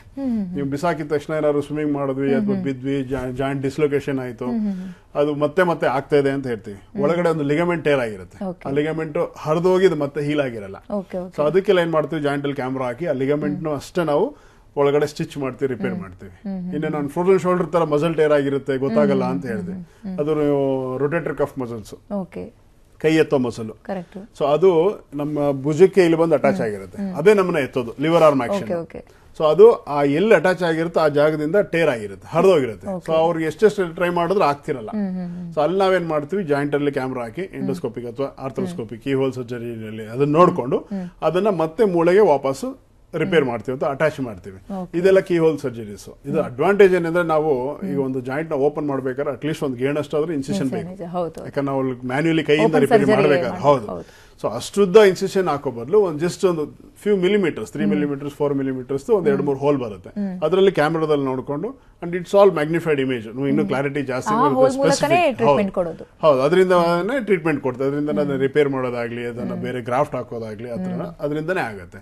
ಸೊ ನಮಗೆ ಬ್ಲಡ್ ಲಾಸ್ ಆಗೋದು ಅಥವಾ ಆ ದೊಡ್ಡ ಗಾಯ ಹೀಲ್ ಆಗೋವರೆಗೂ ನೀವು ಬೆಡ್ ರಿಡನ್ ಆಗಿರೋದು ಅವಶ್ಯಕತೆಗಳು ಇರಲ್ಲ. ಅದೆಲ್ಲ ಪ್ರಾಬ್ಲಮ್ ಸಾಲ್ವ್ ಆಗುತ್ತೆ. So healing is more better, treatment is very much specific. ಅಂದ್ರೆ ಅದಕ್ಕೆ ಏನ್ ಪ್ರಾಬ್ಲಮ್ ಇದೆ ಅದಕ್ಕೆ ಅಷ್ಟೇ ನಾವು ಟಚ್ ಮಾಡ್ತೀವಿ, ಬೇರೆದೇನು ತುಂಬಾ ಅಡ್ವಾಂಟೇಜ್ ಇದೆ ಇದರಲ್ಲಿ. ಸೊ ಹಂಗಾಗಿ ತುಂಬಾ ಅಡ್ವಾಂಟೇಜ್ ಇದೆ. ಟ್ರಾನ್ಸ್ಪ್ಲಾಂಟೇಷನ್ ಮಾಡ್ತಾರೆ, ಸೊ ನೀಯಲ್ಲಿ ಸ್ಪೆಷಲಿ ನೀ ಸರ್ಜರಿ ಮಾಡೋದು ಅದು ಇದು ಅಂತ. ಸೊ ಏನದು, ಮತ್ತೆ ಇನ್ನೊಂದು ಇಂಜೆಕ್ಷನ್ ಕೊಡ್ತಾರೆ, ಅದು ಕೂಡ ಎಷ್ಟು ಮಟ್ಟಿಗೆ ಎಫೆಕ್ಟಿವ್ ಆಗಿರುತ್ತೆ ಅಂತ? ಇಂಜೆಕ್ಷನ್ ಅಂದ್ರೆ ಈಗ ಸುಮಾರು ತರದ ಇಂಜೆಕ್ಷನ್ಸ್ ಇದೆ. ಈಗ ಒಂದು ಟ್ರೆಡಿಷನಲಿ ಮೊದಲೆಲ್ಲ ಯೂಸ್ ಆಗ್ತಿದ್ದು ಸ್ಟಿರಾಯ್ಡ್ ಇಂಜೆಕ್ಷನ್ಸ್ ಒಂದು. ಆಮೇಲೆ ಈ ಮಂಡಿ ನೋವಿಗೆ ನೀವು ನೋಡಿರ್ಬೋದು ಎಷ್ಟೊಂದ್ ಕಡೆ ಅದೆಲ್ಲ ಆಡ್ಸ್ ಎಲ್ಲ ಇರೋದು. ಅದ್ರದ್ದು ಒಂದು ಸ್ಟಿರಾಯ್ಡ್ ಇಂಜೆಕ್ಷನ್ಸ್, ಇನ್ನೊಂದು ಒಳಗಡೆ ಲೂಬ್ರಿಕೇಟಿಂಗ್ ಏಜೆಂಟ್ ಅಂತ ಇರುತ್ತೆ, ವಿಸ್ಕೋ ಸಪ್ಲಿಮೆಂಟ್ ಅಂತ ಕೊಡ್ತಾರೆ, ಅದನ್ನು ಕೊಡ್ತಾರೆ. ಆಮೇಲೆ ಈಗ ಲೇಟೆಸ್ಟ್ ಆಗಿ ಬಂದಿರೋದು ಏನಂದ್ರೆ, ನಮ್ದೇ ಬ್ಲಡ್ ತಗೊಂಡು ಅದನ್ನ ಸೆಂಟ್ರಿಫ್ಯೂಜ್ ಮಾಡಿ ಅದರಲ್ಲಿ ಕೆಲವೊಂದು ಸ್ಟೆಮ್ ಸೆಲ್ಸ್ ಅಂತ ಅನ್ಕೊಳ್ಳಿ, PRP ಅಂತ ಕರಿತೀವಿ. ಅದೇನಂದ್ರೆ ನಮ್ಮ ಬಾಡಿಲೇ ಕೆಲವೊಂದು ಹೀಲಿಂಗ್ ಪೊಟೆನ್ಶಿಯಲ್ ಇರುವಂತ ಟಿಶ್ಯೂಗಳು ಇದೆ, ಬ್ಲಡ್ ಅಲ್ಲೇ ಇರುತ್ತೆ. ಸೊ ಅದನ್ನೆಲ್ಲ ತೆಗೆದುಬಿಟ್ಟು ಅದನ್ನ ಸ್ಪೆಸಿಫಿಕ್ ಆಗಿ ಜಾಯಿಂಟ್ ಅಲ್ಲಿ ಇಂಜೆಕ್ಟ್ ಮಾಡಿದಾಗ ಆ ಪ್ರಾಬ್ಲಮ್ಸ್ ಅದು ಹೀಲಿಂಗ್, ನ್ಯಾಚುರಲ್ ಹೀಲಿಂಗ್ ಕ್ವಿಕ್ ಆಗುತ್ತೆ, ಅಥವಾ it will promote healing. So ಅದು ಆರ್ಥೋಬಯಾಲಜಿಕ್ ಆರ್ PRP, ನಮ್ಮ ರಕ್ತದಲ್ಲೇ ಇರುವಂತ ಸ್ಟೆಮ್ ಸೆಲ್ಗಳನ್ನ ತೆಗೆದು ನಮ್ಮ ಜಾಯಿಂಟ್ ಅಲ್ಲಿ ಕೊಡೋದು, ಅದು ದಟ್ ಈಸ್ ಮೋಸ್ಟ್ ಯೂಸ್ಫುಲ್. ಇನ್ನು ಈಗ ಜಾಯಿಂಟ್ ಲೂಬ್ರಿಕೇಶನ್ಗೆ ಅಂತ ಇಂಜೆಕ್ಷನ್ ಕೊಡ್ತಾರೆ, ಅದು ಒಂದು ಕೆಲವರಿಗೆ ಅವಶ್ಯಕತೆ ಇದ್ರೆ ಕೊಡಬಹುದು. ಸ್ಟೀರಾಯ್ಡ್ ಇಂಜೆಕ್ಷನ್ ಆದಷ್ಟು ಅವಾಯ್ಡ್ ಮಾಡೋದು ಒಳ್ಳೆಯದು, ಯಾಕಂದ್ರೆ ಒಂದ್ಸರಿ 2 ಸರಿ ಕೊಟ್ಟಾಗ ಪೇನ್ ರಿಲೀಫ್ ಬರುತ್ತೆ, ಬಟ್ ಒಳಗಡೆ ಇರೋ ಕಾಯಿಲೆ ವಾಸಿ ಆಗಲ್ಲ. So it's more of A local ಇದು ಪೇನ್ ಕಿಲ್ಲರ್ ಕೊಟ್ಟಾಗ ಆಗುತ್ತೆ. ಬಟ್ ತುಂಬಾ ರಿಪೀಟೆಡ್ ಆಗಿ ತಗೊಂಡ್ರೆ ಅದರಿಂದನೇ ಸೈಡ್ ಎಫೆಕ್ಟ್ಸ್ ಆಗುತ್ತೆ, ಜಾಯಿಂಟ್ ಡ್ಯಾಮೇಜ್ ಆಗೋದು, ಅಥವಾ ನಾನೀಗ ಮಸಲ್ ಟೇರ್ ಆಗಿರುತ್ತೆ, ಲಿಗಮೆಂಟ್ ಟೇರ್ ಆಗಿರುತ್ತೆ ಅಂತ ಹೇಳಿದೆ, ಅಂತ ಕಡೆ ಕೊಟ್ಟಾಗ ನೋವು ಕಡಿಮೆ ಆಗುತ್ತೆ, ಬಟ್ ಅದೊಂಚೂರು ಹೀಲ್ ಆಗೋ ಪೊಟೆನ್ಶಿಯಲ್ ಕಳ್ಕೊಳ್ಳುತ್ತೆ. ಯಾವುದು ನಮ್ಮ ಒಳಗಡೆ ಟೇರ್ ಆಗಿರೋ ಮಸಲ್ ಆಗ್ಲಿ, ಲಿಗಮೆಂಟ್ ಆಗ್ಲಿ, ಅದಕ್ಕೆ ನ್ಯಾಚುರಲ್ ಆಗಿ ನಾಳೆ ರಿಪೇರಿ ಮಾಡಿದಾಗ ಅದು ಹೀಲಿಂಗ್ ಪೊಟೆನ್ಶಿಯಲ್ ಕಳ್ಕೊಳ್ಳುತ್ತೆ. ಸೊ ಆ ರಿಸ್ಕ್ ಇರುತ್ತೆ. ಸೊ ಹಂಗಾಗಿ ಅದು ಸ್ಟೀರಾಯ್ಡ್ ಇಂಜೆಕ್ಷನ್ ತಗೊಳ್ಳೋದು ಅವಾಯ್ಡ್ ಮಾಡೋದಷ್ಟು ಒಳ್ಳೆಯದು. ಓಕೆ. ಸೊ ಲೈಫ್ ಸ್ಟೈಲ್ ನೀವು ಹೇಳಿದ ಹಾಗೆ ಅವಾಗಲೇ ಹೇಳಿದ್ರಿ. ಸೊ ಅದು ಬಿಟ್ಟರೆ ಈ ಕಾಯಿಲೆಗಳು ನಂತರ ಈಗ ಕೀ ಹೋಲ್ ಸರ್ಜರಿ ಅಂತ ಸರ್ಜರಿಗೆ ಒಳಪಟ್ಟವರು ಕೂಡ ಲೈಫ್ ಸ್ಟೈಲ್ನ ಬದಲಾಯಿಸ್ಕೋಬೇಕು ಅನ್ನೋದಾದ್ರೆ ಏನು ಮಾಡಬೇಕು ಮುಖ್ಯವಾಗಿ ಅವರು ಅಂತ, ಅಥವಾ ನಾವು ಪ್ರಿವೆಂಟ್ ಮಾಡೋದು ಹೇಗೆ ಅಂತ ಇದು ವೆರಿ ಇಂಪಾರ್ಟೆಂಟ್. ಆಕ್ಚುಲಿ ನೋಡಿ, ಆಕ್ಟಿವ್ ಲೈಫ್ ಸ್ಟೈಲ್ ನಾವೆಲ್ಲ ಹೇಳ್ತೀವಿ, ಆಕ್ಟಿವ್ ಲೈಫ್ ಸ್ಟೈಲ್ ಆಗಿರ್ರಿ, ಆಕ್ಟಿವ್ ಆಗಿರೋದು ಏನಂದ್ರೆ ಅಟ್ಲೀಸ್ಟ್ ದಿನಕ್ಕೆ ಪ್ರತಿನಿತ್ಯ ಒಂದು ನೀವು ಎಲ್ಲರೂ ಹೋಗಿ ಜಿಮ್ ಅಲ್ಲಿ ವೇಟ್ ಎತ್ತಿ ಮಾಡಕ್ಕೆ ಆಗದೆ ಇದ್ರೂ at least try and walk. It is said that ದಿನಕ್ಕೆ ಅಟ್ ಲೀಸ್ಟ್ ಒಂದು 10,000 ಸ್ಟೆಪ್ಸ್ಗಳು ನಾವು ನಡೆದ್ರೆ ನಮ್ಮ ಆರೋಗ್ಯಕ್ಕೆ ಒಳ್ಳೇದಂತ minimum. Okay, so walk for 10,000 steps. 10,000 steps ಅಂದ್ರೆ ಒಂದು 8 ಕಿಲೋಮೀಟರ್ ಅಷ್ಟು ಆಗುತ್ತೆ. ಅಷ್ಟಾದ್ರೂ ನಡಿಬೇಕು. ಸೊ ನಾವೇನ್ ಮಾಡ್ತೀವಿ, ಪ್ರತಿಯೊಂದಕ್ಕೂ ವೆಹಿಕಲ್ ಬಳಸೋದು, ಪ್ರತಿಯೊಂದಕ್ಕೂ ವಿ ವಾಂಟ್ ಟು ಈಗ ವೆಹಿಕಲ್ ಬಳಸಂಗಿಲ್ಲ, ಆನ್ಲೈನ್ ಆರ್ಡರ್ ಮಾಡಿದ್ರೆ ಮನೆಗೆ ಬರುತ್ತೆ. So this is the life style problems. ಆಮೇಲೆ ಒಂದು ಫುಡ್, ಒಂದು ಲೈಫ್ ಸ್ಟೈಲು, ಇನ್ನೊಂದು ವ್ಯಾಯಾಮ. ಓಕೆ, ಸೊ ಇದನ್ನ ನಾವು ಯಾವ ತರ ನಮ್ಮ ದಿನನಿತ್ಯದಲ್ಲಿ ಈ all are running short of time, ಯಾರಿಗೂ ಟೈಮ್ ಇಲ್ಲ. ಸೊ ಅದರಲ್ಲೇ ನೀವು ಯಾವ ತರ ಮಾಡ್ತೀರಾ? ಹೌದು. ಈಗ ಇನ್ನೊಂದು ಏನಂದ್ರೆ ಒಂದು ಲೇಟೆಸ್ಟ್ ಸ್ಟಡಿ ಬಂದಿದೆ, ನೀವು ಎಷ್ಟು ಗಂಟೆ ಕೂತಿರ್ತೀರಾ that is an predictor for your future problems. ನೀವು ಚೇರ್ ಮೇಲೆ ದಿನಕ್ಕೆ ಎಷ್ಟು ಅವರ್ ಕೂರ್ತೀರಾ, 8 ಅವರ್ಸ್ ಕೂರ್ತೀರಾ, 10 ಅವರ್ಸ್ ಕೂರ್ತೀರಾ, 12 ಅವರ್ಸ್ ಕೂರ್ತೀರಾ, ಅಷ್ಟು ನಿಮಗೆ ಫ್ಯೂಚರ್ ಅಲ್ಲಿ ಹೆಲ್ತ್ ಪ್ರಾಬ್ಲಮ್ ಜಾಸ್ತಿ. ಏನೇನು ಹೆಲ್ತ್ ಪ್ರಾಬ್ಲಮ್ಸ್, ಒಬೆಸಿಟಿ ಇರ್ಬೋದು, ಹಾರ್ಟ್ ಪ್ರಾಬ್ಲಮ್ಸ್ ಇರ್ಬೋದು, ಆರ್ಥರೈಟಿಸ್ ಇರ್ಬೋದು, ಆಸ್ಟಿಯೋಪೊರೋಸಿಸ್ ಇರ್ಬೋದು, ಅಂದ್ರೆ ಮೂಳೆ ವೀಕ್ ಆಗೋದಿರ್ಬೋದು. ಸೊ ನಾವು ಆದಷ್ಟು ಕಟ್ ಶಾರ್ಟ್ ಮಾಡಬೇಕು. Whenever it's possible get out of your chair and walk ಮಾಡಿ ಅಂತ. ಸೊ ಒಂದು ದಿನಕ್ಕೆ 10,000 ಸ್ಟೆಪ್ಸ್ ನಡೆಯಿದ್ರೆ ಮಿನಿಮಮ್ ಒಳ್ಳೆಯದು. ಅಂದ್ರೆ 8 ಕಿಲೋಮೀಟರ್ ನೀವು ವಾಕಿಂಗ್ ಹೋಗೋದಿರ್ಬೋದು, ಮಾಮೂಲಿ ವಾಕಿಂಗ್ ನಿಮ್ಮ ಆಫೀಸಲ್ಲೇ ಇರ್ಬೋದು. ನೀವು ಓಡ್ಲೇಬೇಕಂತ ಏನಿಲ್ಲ, regular walking. C walking, swimming and cycling, ಇದರಿಂದ ನಿಮ್ಗೆ ಇಡೀ ದೇಹಕ್ಕೆ ಎಕ್ಸರ್ಸೈಸ್ ಆಗುತ್ತೆ. ನೀವು ಒಂದು ಡಂಬೆಲ್ ತಗೊಂಡು ಬರೀ ಬೈಸೆಪ್ಸ್ ಟ್ರೈಸೆಪ್ಸ್ ಮಾಡ್ತೀರಾ, ಬಟ್ ನೀವು 3ರಿಂದ ಏನಾಗುತ್ತೆ, ನಿಮ್ಗೆ head to toe each and every muscle will get exercise. Okay, thank you so much doctor. ನಿಮ್ಗೆ ಸಾಕಷ್ಟು ಮಾಹಿತಿ ಕೊಟ್ರಿ, ಡೌಟ್ಸ್ ಕ್ಲಿಯರ್ ಮಾಡಿದ್ರಿ. ಆ್ಯಂಡ್ ತುಂಬ ಜನಕ್ಕೆ ಒಂದಿಷ್ಟು ಇದಿರುತ್ತೆ, ಅಂದರೆ ಏನಂದರೆ ಮಿಸ್ಕನ್ಸೆಪ್ಷನ್ ಇರುತ್ತೆ, ಇದು ಮಂಡಿ ನೋವು ನನಗಿರು, ನನ್ನ ತಾತಂಗಿತ್ತು, ಅಜ್ಜಂಗಿತ್ತು ಬಂತು, ಅಥವಾ ನಾನು ವಯಸ್ಸಾಯ್ತು ನನಗೆ ಬಂತು ಅಂತ. ಬಟ್ ಅದನ್ನು ಕ್ಯೂರ್ ಮಾಡಬಹುದು ಅನ್ನುವಂಥದ್ದು ಇದೆಯಲ್ಲ, ಅದು important. Very thank you so much for being with us. Thank you. So ಇದು ಇವತ್ತಿನ ನಮ್ಮ ಡಾಕ್ಟರ್ ವಿಶೇಷ ನೇರ ಪ್ರಸಾರ ಕಾರ್ಯಕ್ರಮ. ಸೊ ನಿಮ್ಮ ಮಂಡಿ ನೋವಿನ ಒಂದಿಷ್ಟು ಡೌಟ್ಸ್ಗಳಿಗೆ ಉತ್ತರ ಸಿಕ್ತು ಅನ್ಕೊಳ್ತೀನಿ. ಸುದ್ದಿ ಟಿವಿ, ನಾವು ಸುಳ್ಳು ಹೇಳಲ್ಲ.